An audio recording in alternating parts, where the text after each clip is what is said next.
নির্বাচনী প্রচারে গিয়ে মমতা বন্দ্যোপাধ্যায়ের বক্তব্যের প্রেক্ষিতে এবার জাতীয় নির্বাচন কমিশনে অভিযোগ দায়ের আইনজীবী তথা বিজেপি নেতা কৌস্তব বাগচির। হুগলির আরামবাগ লোকসভা কেন্দ্রের নির্বাচনী প্রচারে গিয়ে মমতা বন্দ্যোপাধ্যায় যে মন্তব্য করেছেন তার পরিপ্রেক্ষিতেই নালিশ বিজেপি নেতা কৌস্তব বাগচির। আইনজীবী বিজেপি নেতা কৌস্তব বাগচি অভিযোগ দায়ের করেছেন জাতীয় নির্বাচন কমিশনে। মুখ্য নির্বাচন কমিশনার রাজীব কুমারকে চিঠি কৌস্তব বাগচির। হুগলির আরামবাগে নির্বাচনী সভা থেকে মমতা বন্দ্যোপাধ্যায়ের মন্তব্য নির্বাচনী আদর্শ আচরণবিধি লঙ্ঘন, এমনটাই অভিযোগ কৌস্তব বাগচির। ইতিমধ্যেই মুখ্যমন্ত্রীর বিরুদ্ধে কড়া পদক্ষেপ গ্রহণের দাবি জানিয়েছেন আইনজীবী তথা বিজেপি নেতা কৌস্তব বাগচি। মুখ্যমন্ত্রীর বিরুদ্ধে জাতীয় নির্বাচন কমিশনের নালিশ। কি বলেছেন মমতা বন্দ্যোপাধ্যায় আরামবাগের সভা থেকে দেখুন। একসময় মানুষ হেরে গেছে, তাতে কি আছে? মানুষ হারিয়েছেন, আবার মানুষ জেতাবেন। এবার আমাদের প্রার্থীটাকে মিতালি বাগ, এসো তো এদিকে। ও হচ্ছে বাগদি কমিউনিটির একটি মেয়ে, উচ্চ শিক্ষা করেছে, এবং এই যে বলতো না বাউরি বাগদিদের টিকিট দেয় না, আজকে আমরা প্রমাণ করে দিয়েছি বাউরি বাগদি ভূমিজ সমাজ সমস্ত নিম্নবর্ণের লোকেরাও প্রার্থী হতে পারে। আমার বর্ধমানে ডক্টর শর্মিলা সরকার, নিম্নবর্ণ মেয়ে, ওখানকার ও হচ্ছে বাগদি, আর একজন হচ্ছে বাউরি। সুতরাং এই যে মর্যাদাটা আপনাদের হাতে তুলে দিয়েছি, এই মেয়েটি জীবনে বিয়ে করেনি কেন জানেন? ভালো করে দলটা করবে বলে। গ্রাম সভা করেছে, পঞ্চায়েত সমিতি করেছে, জেলা পরিষদ করেছে, আজ পর্যন্ত কেউ তার নামে একটা কালির আঁচড় দিতে পারবে না।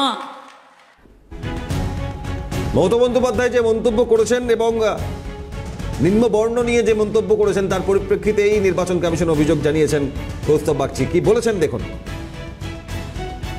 থেকে দাঁড়িয়ে যেই ধরনের জাতপাত তুলে একটা ডিসক্রিমিনেটিভ ট্যাকটিক্স করার চেষ্টা করেছেন, ইলেকশন কমিশন বারংবার বলেছে যে এই ধরনের কোনো ডিভাইসিভ ট্যাকটিক্স করা যাবে না।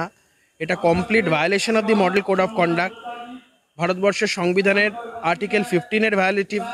এই সমস্ত বিষয়গুলো Mamata Bandyopadhyay as a chief minister তিনি সমস্তটা জানেন, কিন্তু জেনে বুঝে আরামবাগের মতন একটা সিটে যেখানে তৃণমূলের হার প্রায় নিশ্চিত, সেখানে একটা শিডিউল কাস্ট সিটে সেখানে এই ধরনের নিম্নবর্গীয় মানুষদের সেন্টিমেন্ট নিয়ে তিনি ছিনিবিনি খেলেছেন। কাস্টের ভিত্তিতে তিনি একটা ডিভিশন করার চেষ্টা করেছেন। এই বক্তব্যকে সামনে রেখে আমি ইলেকশন কমিশনের দ্বারস্থ হয়েছি, একটি দরখাস্ত করেছি ইলেকশন কমিশনকে এই বক্তব্যের বিরুদ্ধে কড়া ব্যবস্থা নেওয়ার জন্য। এই ধরনের ব্যবস্থা যদি ইলেকশন কমিশন না নেয়, তাহলে ভারতবর্ষের এই যে গণতন্ত্র, তার যে ইথোস, তার যে ভ্যালিউস, তার যে প্রিন্সিপালস, এর প্রতি একটা মারাত্মক আঘাত নেমে আসবে। আমি আশা রাখবো এই কমপ্লেন্টের ভিত্তিতে মমতা বন্দ্যোপাধ্যায়ের বক্তব্যের উপরে স্ট্রিক্ট অ্যাকশন নেবে election commission of India. Kaustav Bagchi ইতিমধ্যেই নির্বাচন কমিশনে অভিযোগ জানিয়েছেন। মুখ্যমন্ত্রী যে মন্তব্য করেছেন তাতে নির্বাচন কমিশনের নির্বাচনী আচরণবিধি তা লঙ্ঘন। আরও একবার আপনাদের শোনাই মমতা বন্দ্যোপাধ্যায় আরামবাগে দাঁড়িয়ে প্রার্থী মিতালি বাগকে সামনে রেখে কি মন্তব্য করেছেন দেখুন।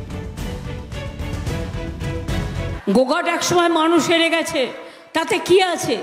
মানুষ হারিয়েছেন, আবার মানুষ জেতাবেন। এবার আমাদের প্রার্থীটাকে মিতালি বাগ, এসো তো এদিকে। ও হচ্ছে বাগদি কমিউনিটির একটি মেয়ে, উচ্চ শিক্ষা করেছে, এবং এই যে বলতো না বাউরি বাগদিদের। কথা বলবো এই মুহূর্তে আমাদের সঙ্গে রয়েছেন তৃণমূলের রাজ্য সহ সভাপতি জয়প্রকাশ মজুমদার। সুপ্রভাত জয়প্রকাশ দা। মমতা বন্দ্যোপাধ্যায় মিতালি বাগকে সামনে রেখে বাউরি বাগদি তাদেরকেও তৃণমূল কংগ্রেস সামনে নিয়ে এসছে, ভোটের ময়দানে তারা লড়ছেন, এই মন্তব্য করায় কৌস্তব বাগচি অভিযোগ করেছেন যে জাত বর্ণ নিয়ে নির্বাচন কমিশনের বিধিনিষেধ রয়েছে কোন নির্বাচনী প্রচারে উল্লেখ না করার, তা করেছেন মমতা বন্দ্যোপাধ্যায়। জয়প্রকাশ দা। কৌস্তব বাগচি বোধহয় এখন বিজেপিতে আছেন একেবারেই, এবং হতে পারে, কিন্তু ঘটনাটা হচ্ছে তার পার্টি কেন করেনি? আর তিনি কি নির্বাচন লড়ছেন? এখানকার ঘটনা বলেছেন, সেখানে কি তিনি প্রার্থী করেছেন? নির্বাচন কমিশন দেখবে।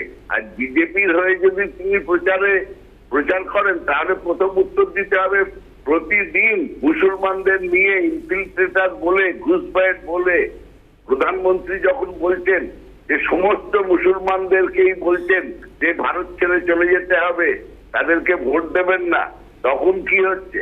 তার থেকে বেশি তো এই নির্বাচন বিধি ভাঙছেন ভারতের যিনি এখন বর্তমান প্রধানমন্ত্রী নরেন্দ্র মোদী, এবং তার সঙ্গে সঙ্গে পাল্লা দিচ্ছেন অমিত শাহ, এবং সামগ্রিকভাবে জাত ধর্ম এইসব নিয়ে মার্কেটে নেমেছে তো বিজেপির এক একটা লেখা আমরা সনাতনী ধর্ম বলে অ্যাডভার্টাইজমেন্ট শুরু করে দিয়েছেন। মানে নির্বাচনের সময় সনাতন ধর্ম, ইসলাম ধর্ম, হিন্দু ধর্ম, খ্রিস্টান ধর্ম এইসব বিষয় উঠিয়েছে কে? ওই বিজেপি তো, সমাজকে ভাগ করার জন্য। আর তাদেরই একজন এই লোকটা বড় বড় কথা বলছেন। আসল কথা হচ্ছে নিজেদের দোষ ঢাকার জন্য অন্যের উপর এরকম কমপ্লেন করছেন, তাতে কিছু যায় আসে না। নির্বাচন কমিশন দেখবে, নির্বাচন কমিশন এখানকার যেটা সত্য, মমতা বন্দ্যোপাধ্যায় সবসময় মানুষের সমস্যার কথা নিয়ে আসেন, সেটা তাকে আটকানো যাবে না। ধন্যবাদ। জয়প্রকাশ মজুমদার, তৃণমূলের রাজ্য সহ সভাপতি, ফোনে ছিলেন আমাদের।